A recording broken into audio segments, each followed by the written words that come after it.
The missus bought a paperback down Shepton Mallet way. I had a look inside her bag. 'Twas 50 Shades of Grey.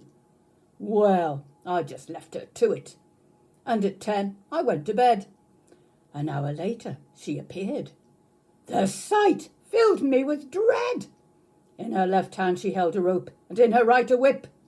Then she threw them down upon the floor and began to strip. Well, 50 years or so ago I might have had a peek, but Mabel hasn't weathered well. She's 84 next week. Watching Mabel bump and grind could not have been much grimmer. And then things went from bad to worse. She toppled on her Zimmer. She struggled back upon her feet. A couple of minutes later she put in her teeth.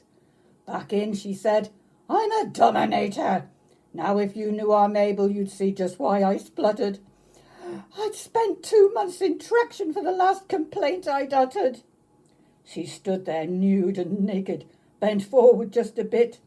I went to hold her sensual-like, and stood on her left. Mabel screamed, her teeth shot out.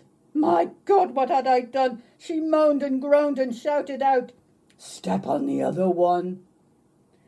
Well, listeners, I could tell you more about what occurred that day.